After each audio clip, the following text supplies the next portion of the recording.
Well, welcome to Chasing Your Family Tree. I hope we can work together to help each other out, find out information about all of our family trees, and we can put them all together and see what we can find. If you're just starting out or just want to start out, there's a couple of questions you got to ask yourself. The first question is, what do you want out of your research? What are you looking to get? Do you want just a simple line of ancestors with your last name? For example, this is what mine would look like. This is me down at the bottom. Obviously, I'm zoomed way out. My dad, my grandfather, my great grandfather, great great grandfather, great great great grandfather, and so on until we get to William Starlin, who was born in 1632, died in 1719, and he is my ninth great grandfather. Now, if you're just looking for that type of information and that type of a family tree, it's going to greatly reduce the amount of information that you need to search for and greatly reduce the amount of records you're going to be able to find. So you have to decide if that's what you're looking for. And many people, that's all they start out looking for. Or do you want a more complex family tree? This is just a tiny piece of my family tree. I'm down here at the bottom and then working my way up through parents, grandparents line, great grandparents line, great great grandparents line, and so on up the tree. All of these little arrows you see here are places that you can expand the family tree and show additional branches onto the family tree. I don't obviously have them all expanded. The icons would be way too small if I tried to expand all of them. So if you're looking for a much more complex family tree like this, then you're going to have a lot more records to find. You're going to have a lot more research to do. And you're also going to have a lot of people who have totally different names than you. My last name is Starlin. The vast majority of people in this tree do not have the last name of Starlin or a spelling variation of that name. But it's more interesting. You'll find more people, obviously, than if you're only looking for grandfathers, great grandfathers, great great grandfathers. If you're looking for second, third, fourth, fifth, sixth, seventh cousins, then you're going to find many more people. So if you're looking for this, you're going to have a lot more to search for. You're going to find a lot more interesting things, and you're going to have more fun, I think.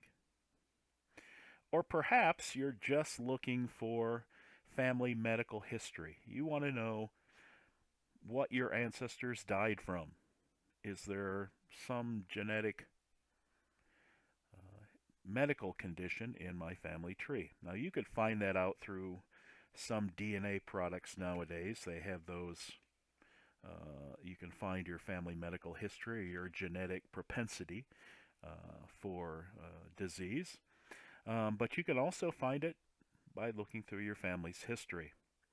If that's what you're looking for, then you're going to focus your attention more on things like obituaries, which may tell you what they died from, although not always. Death certificates will almost always list a cause of death. So you're going to focus your attention more on those. You can find many death certificates on sites like Ancestry and Family Search and things like that. You can also go to Vital Check and order some um, death certificates from the past. Or you can go to each state and county would have their own repository of vital records. The CDC has a website that lists each state and where to go for the records. You can scroll down and type, click on the state link down here, or you can just click on the map. I'm from Michigan originally, so you can see where you can order birth certificates, death certificates, marriage certificates, divorce certificates, the cost, the address to order them from, and remarks telling you exactly how to order, perhaps phone numbers or what's needed in order to order those documents. Michigan is quite expensive compared to some of the states, but you can always go there. The CDC, National Center for Health Statistics, will have that information, and you can just click on the state that you're interested in for your ancestor and find that information. So that's the first question you're going to have to ask yourself. Are you just doing it for a fun hobby? You don't want to spend money or time, really? You just want to do it for fun? Then go ahead and have fun. The second question you want to ask yourself is, what family members do you know? Now, most people know grandparents and parents. Some will know farther back, great-grandparents perhaps, aunts, uncles, if you're looking for a larger family tree. The more you know, the easier it is to start. When you start your family tree search, they're going to ask you to type in your name, a parent's name, date of birth, place of birth, things like that, and they'll begin to search for records. The problem with starting with yourself is you live fairly recently. You are still alive, hopefully, and your records are still recent. Even if you're older, 60, 70 years old, your records are still recent. Most records are not released until at least 70 years after the event happens, so most of your records you won't find on Ancestry for you, and perhaps even for your parents, and maybe even for your grandparents. But you can find some things. So if you know your parents and your grandparents, certainly you can start by typing that information in and let the search sites, Ancestry, Family Search, or many other search sites, do the work of beginning finding information for you. If you don't have any information, maybe you were adopted, you don't know who your parents were, you don't know the names of your grandparents. If you don't know anything, it's going to be very difficult. Perhaps you could start by doing DNA tests. Now, a DNA test from Ancestry or many of the other sites that have DNA tests are not going to be able to tell you who your parents were or who your grandparents were, but they sometimes can give you hints for, like, this person has the similar genetic match to you, they could be a third or fourth cousin, and they'll tell you perhaps they're a first cousin, or they could be a second cousin, or a third cousin, or a fifth cousin. If you can find those people, then you can start with them and work your way out, and maybe work your way down to yourself. But it's going to be very, very difficult. But that doesn't mean you don't start. If you don't start, you'll never find out anything. So those two questions, what do you want out of your research, and what family members do you know already, are going to be the two most important questions that you're going to want to ask yourself when you start.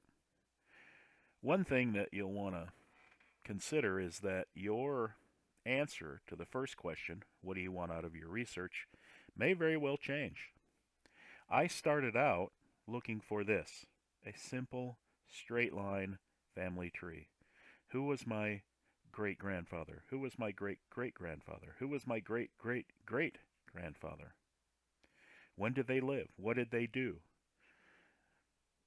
A little bit more information about my family in a straight line fashion. But as I began to research, I determined I wanted to know more about my great-great-grandfather's brothers. What were they like? My great-great-great-grandparents' brothers and sisters and their siblings. What were they like? So your answer may change from this to this at some point while you're doing your research. So I recommend that when you start finding records for your family, even if they're not in your immediate line that you're looking for at that moment, that you save that record. Sometimes it'll let you download the record, sometimes you can just do a screen capture, but save that record somehow so that you can go back to it and you don't have to try and remember where you found it in the past. So that's what I would recommend, because you probably will end up wanting a family tree more like this than a straight line tree like this. Well, that's all for this video. I'm going to try and keep these videos short, 5 to 10 minutes. just covering single topics so that it's easier to find what you're looking for, get the answers that you're looking for.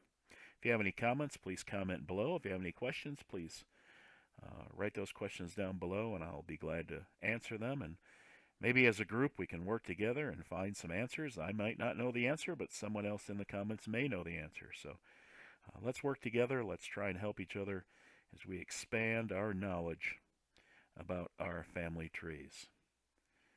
Have a good day.